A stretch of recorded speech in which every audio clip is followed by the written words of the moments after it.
मान्यता है, बहुत ज़्यादा पूजा होती है यहाँ पे। और हमारे कुल देवता के रूप में 12 गाँव की बस्ती तो पूजती है। वैसे दिल्ली बॉर्डर से और करमन बॉर्डर तक के बीच में हजारों की संख्या में श्रद्धालु आते हैं।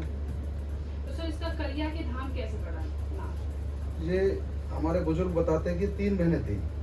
सबसे बड़ी कड़िया, जिसको कड़िया की धाम के नाम से जाना गया। दूसरे नंबर की चमेली देवी, इसको चमेली वन के नाम से होटल में बहुत प्रसिद्ध मंदिर है। और तीसरे नंबर की कोकिला, जो कोकिला वन के नाम से प्रसिद्ध है, ये उत्तर प्रदेश में पड़ता है। तो यहाँ सर एक वन है जी। जहाँ काफी सैकड़ों एरिया में वो एकड़ में फैला हुआ है, उसकी क्या मान्यता है? देखो जी, पहले क्या था कि प्राचीन काल से ये कहावत और बात चली आ रही है कि कभी भी वन को उजाड़ना नहीं चाहिए। तो अगर वन उजड़ेगा तो उससे नुकसान होगा। अभी आपको मैं रिसेंटली 1 साल पहले का उदाहरण देता हूँ।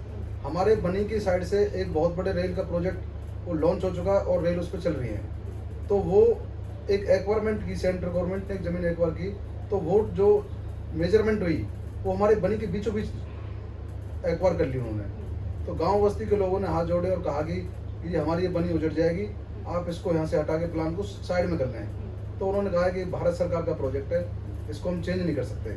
तो हमने गुहार लगाई कि हम आपके आला अधिकारी हैं उनसे आप निवेदन कर लेंगे, रिक्वेस्ट कर लेंगे, नहीं मानते तो देखेंगे। तो उनका अधिकारी आया जी अपने काफिले को लेकर, हमने उनसे निवेदन किया, बनी में हमारी पंचायत हुई और उन्होंने नहीं माना। तो 1 हफ्ते बाद वो महाराज जी आया, वो महाराज जी के पास आया, वही शर्मा जो इनका अधिकारी था, और उन्होंने कहा कि जी ये इसके अंदर तो तालाब जो समुद्र है, क्योंकि वाटर लेवल चेक होता है, तो भगवान बनीवारी की ऐसी कृपा रही कि उसके अंदर पानी दिखा दिया और वो बिल्कुल ऐसा हो गया कि ये तो मेरे 30 साल के करियर में ऐसा मैंने अनोखा जादू नहीं देखा। तो भारत सरकार को अपना प्लान चेंज करना पड़ा और वहाँ से वो 3-4 एकड़ दूर वो प्लान को ट्रांसफर कर लिया। कितना बड़ा उदाहरण है। कहते हैं कि इस वन की लकड़ियाँ मंदिर से बाहर इस्तेमाल में नहीं लाई जा सकती, इसके पीछे क्या कहानी है? देखो जी, ऐसा है, अगर कोई आदमी किसी का वन उजाड़ता है तो नुकसान तो होता है। यहाँ पर नरसिंह दास बाबा जी रहे, बरकंडी वाले बाबा रहे, उनके सामने कई बार गांव में हर प्रवृत्ति का आदमी रहता है। तो वो कोई कुछ व्यक्ति यहाँ से लकड़ी को जबरन ले गए और महाराज जी के ना मना करने पर भी वो नहीं रुके। महाराज जी ने कहा कि ये पाप है, इसको आप मत करो। तो महाराज जी का भी अपमान किया। तो महाराज जी ने कहा कि आप घर तक पहुँचने पर ही आपको नुकसान हो जाएगा। तो उनको बहुत बड़ी हानि हुई, पुत्र के रूप में उन्होंने हानि का सामना करना पड़ा, उनका पुत्र खो गया। तो यहाँ और किस संत ने यहाँ पर तपस्या की? यहाँ पे सबसे पहले बरकंडी वाले बाबा थे, जिनके नाम से बरकंडी धाम रखा। फिर नरसिंह दास बाबा थे, उन्होंने यहाँ पे शेर पाले और बहुत ही बड़े संत हैं हमारे इस इलाके में, सब उनको जानते हैं, पूजते भी हैं। उसके बाद आए यहाँ पे बचुदास महाराज जी, उसके बाद तमाम संत आए और आज भी वहाँ बहुत सारी मात्रा में संत रहते हैं। तो वन में और कौन सी क्या औषधि वगैरह के पेड़ भी लगे? हाँ, बहुत सारी औषधि, जिस भी व्यक्ति को जानकारी है वहाँ पे औषधि ले जाते हैं। कदम के पेड़ आज भी हमारी बनी में आपको देखने को मिलेंगे। बहुत तमाम प्रकार के बरगद हैं, हजारों साल पुराना बरगद आपको मिलेगा, जो आप 10 व्यक्ति अगर हाथ को ऐसे इकट्ठा करके करें तो उनको नहीं पकड़ सकते, इतने बड़े बड़े पेड़ हैं यहाँ पे। और जैसे व्यक्ति के हाथ पैर होते हैं ऐसे उनके प्रिंट आपको मिलेंगे।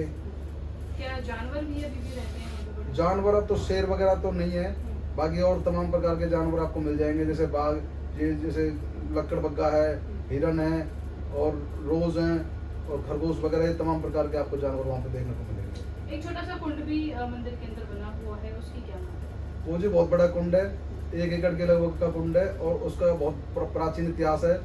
जब भी कभी किसी व्यक्ति को बीमारी होती थी तो महाराज जी उसमें कहते थे कि उसमें स्नान कर लो और वो तमाम प्रकार की बीमारी उससे खत्म हो जाती थी। तो उसका बहुत बड़ा इतिहास है जी, बहुत बड़ा कुंड है। तो अच्छा, काफी अच्छा है जी उसमें।